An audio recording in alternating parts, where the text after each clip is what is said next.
नमस्कार मंडळी. नवीन वर्षाच्या सगळ्यांना खूप खूप शुभेच्छा. ह्या नवीन वर्षाच्या निमित्तानेच आज एक नवीन रेसिपी तुमच्याबरोबर शेअर करणार आहे. सगळ्यांनी 31 लेट नाईट आणि न्यू इयर छानपैकी सेलिब्रेट केलेलं आहे. भरपूर खाणं झालेलं आहे. काही जणांचं त्याबरोबर पिणं देखील झालेलं आहे. तळलेले पदार्थ, हरभऱ्याच्या डाळीचे म्हणजे चण्याच्या डाळीचे पदार्थ, ब्रेड युक्त पदार्थ, डीप फ्राईड पदार्थ, या सगळ्यांचा भरपूर आस्वाद घेतला गेलेला आहे. केक्स, पेस्ट्रीज, बेकरी प्रॉडक्ट्स याचा देखील भरपूर मोठ्या प्रमाणावर उपयोग केला गेलेला आहे. आणि ह्यानंतर मग असं होतं की अनेकांना पोट बिघडल्याची तक्रार निर्माण होते.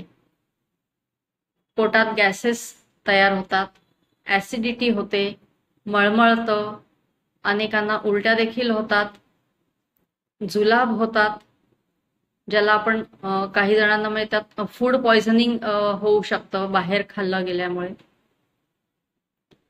सो ह्या सगळ्यावर रामबाण उपयोग आपल्याला घरच्या घरी करता येऊ शकतो आणि त्याची एक छोटीशी रेसिपी आज तुमच्याबरोबर शेअर करते आहे.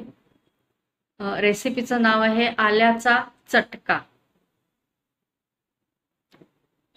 यामध्ये आपण आलं म्हणजेच जिंजर याचा प्रामुख्याने वापर करणार आहोत. सध्या हिवाळा असल्यामुळे आल्याचा आपल्याला मार्केटमध्ये खूप मोठ्या प्रमाणावर सहज उपलब्ध होऊ शकतं आहे. तेव्हा हे आलं आपल्या घरामध्ये बहुतेक वेळा असतं, नसेल तर घेऊन यायचं आहे आणि ताज्या आल्याचा उपयोग करायचा आहे. आल्याच्या बारीक बारीक गोल गोल चकत्या कापून घ्यायच्या आहेत. थिन स्लाइसेस मध्ये हे वापरायचं आहे बेसिकली. यासाठी आपल्याला लागणार आहे थोडंसं साजूक तूप, ज्याला आपण इंडियन क्लॅरिफाईड बटर असं म्हणतो. एका जाड बुडाच्या पातेल्यात किंवा कढईमध्ये 2 टीस्पून तूप घ्यायचं आहे. गरम झाल्यानंतर त्यात थोडासा पाव चमचा हिंग घालायचा आहे आणि एक मूठभर म्हणजे हँडफुल ज्याला आपण म्हणतो एवढे आल्याच्या बारीक बारीक चिरलेले जे आपल्या चकते असतील, तुकडे असतील, ते त्यामध्ये घालायचे आहेत. छान त्याला परतून घ्यायचं आहे. म्हणजे आपण बटाट्याच्या काचऱ्या किंवा कुरकुरीत त्याला आपण करून घेतो त्या तऱ्हेने त्याला बनवायचं आहे हे आलं. हे तयार झाल्यानंतर त्यामध्ये वरून थोडेसं काळ्या मिऱ्याची पावडर त्याच्यावर भुरभुरायची आहे. थोडंसं चवीपुरतं मीठ घालायचं आहे आणि त्याला एक वाफ येऊ द्यायची.